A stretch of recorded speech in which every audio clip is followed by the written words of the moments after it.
Hey, what's up guys, Reed here and welcome to ReadReborn. In today's video I'm going over the third floor to the new raid released in patch 3.2, Alexander Midas, the Arm of the Sun, otherwise known as A7 or M3, whichever you prefer. To get into this raid you need a minimum item level of 200 and you also have to complete the other last two.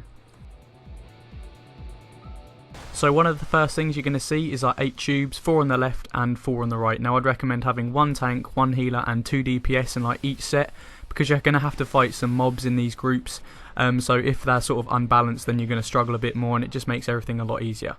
So as you can see, only 2 mobs here, really nothing to trouble you, just burn them down as quick as you can. As you can see at the top of the screen, the other set of, or the other group of 4 are fighting 2 mobs as well, and once they've all been killed you can carry on to the next set. So after the first lot you're going to meet some more tubes. I just recommend going with the exact same group you went with first unless you messed up, then change it around so you get the right set. And as you can see, you slide out into the like Midas city, it looks absolutely insane, and then you're met with more ads, this time 4.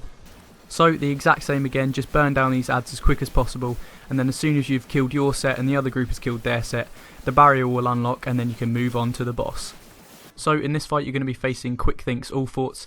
Again, some new mechanics that we haven't seen before, so it is a really good fight, but again just remember to stay alert because there are some things that might catch you out. So first thing to look out for in this fight, and this happens pretty often, one random player will be marked with like a purple marker and they need to try and run away from the group because the boss is going to turn in their direction and shoot like a laser beam.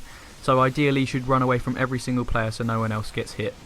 Secondly, throughout this fight the boss targets random players and drops AoEs on them, and it sort of follows their direction and drops 2 or 3 in their location, so if you know that's you, try and run away from the group, and if not, just try and get away from that player who it is. So moving on to one of the main mechanics in this fight, pretty early on one player is going to be marked with an orange circle above their head, and they need to run away from the group because the boss is about to pick them up and move them to one of these squares in the corner. If anyone else is near this player they'll be taken as well, that's why they have to run away from the group, and this is bad because as you can see there is ads to take out. So the player that's been picked up is going to move into like a jail, and basically once you're in this jail you get a debuff that if you do any action you'll take damage. That includes moving, so if you get put in here, stand still, so you don't take any damage. And you can sort of see on the outside of this jail is a padlock, and players need to free from the padlock so you're free to move again. So after you've freed the player from the jail and killed the 2 ads, another player is going to be targeted by prey, and same again, they're going to have to move away from the group because the boss is about to pick them up, but this time he's about to move them to another jail. So whilst this player is being picked up there's going to be another ad that spawns for the rest of the party to take out, but for the player that has just been dropped in the jail, he has like a debuff timer thing that gives him 18 seconds to take out the alarm. If he doesn't kill it in that time there's like instant dies. So basically just kill it as quick as you can, and then once it's dead the walls will go down and you can continue with the fight. So another move to look out for after the first 2 jails is Sizzlespark. This is a raid wide damaging move that does around 5,000 damage to each player, so healers just need to be aware of this and heal up afterwards. So at 75% you're going to see that the boss says this, and you're also going to notice that the spikes around the edge of the arena have gone down. So in this part of the fight you're going to see that the Quick Thinks' cat has spawned, and he summons an ad called a True Heart which makes its way to the boss. This should be focused to kill as soon as possible because if it reaches the boss it gives him basically a stack of extra damage, so you need to take it out as quick as possible. It can be slowed and stopped by using stuns, so use those as often as possible, take it out as quick as possible, and also the tank can obviously run with the boss now away from the heart, so he should do that if needed. So also during this phase you're going to notice a massive cannonball boulder thing just land and start rolling around, so players need to be aware of that, and just keep dodging and running away from it where possible. So you might need to pull the boss around a bit, but whilst this is happening just remember to keep killing the hearts. So when you're coming to the end of this phase the off tank is going to be marked with one of these orange circles and be taken to the 3rd jail.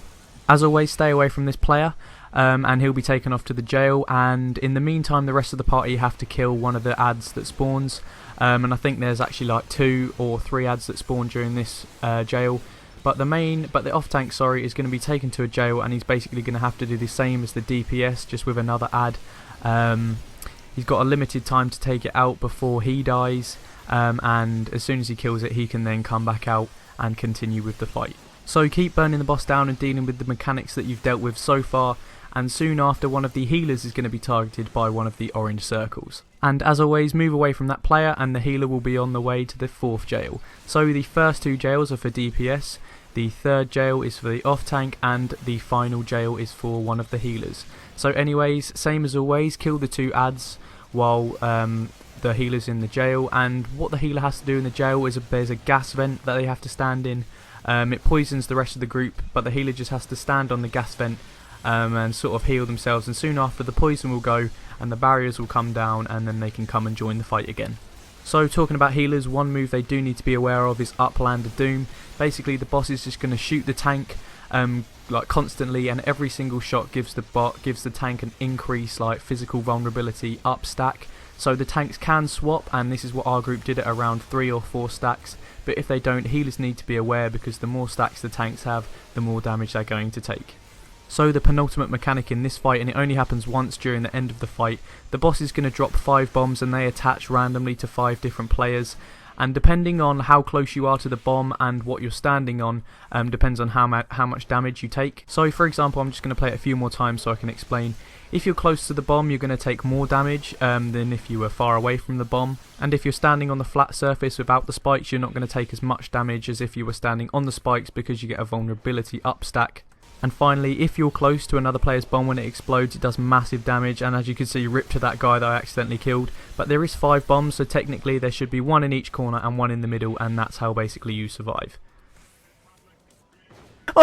So the final thing to look out for, and this is when the boss is on really low health, the spikes will go down again on the floor, and the cat will return with the hearts and stuff. So just remember to keep taking out the hearts as fast as possible and moving the boss around.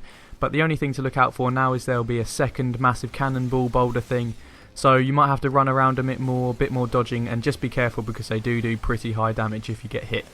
So anyway guys, that is everything you need to know for Alexander Midas, the Arm of the Sun. I really hope you found this guide useful. It was quite long, so I'll list all the main mechanics in the description. But anyways, I hope you enjoyed it and found it useful. If you did, feel free to leave a like, share and subscribe for more Final Fantasy XIV videos in the future, and if you're new to my channel, check out some of my other videos. Anyway guys, thanks for watching, and I'll see you again pretty soon.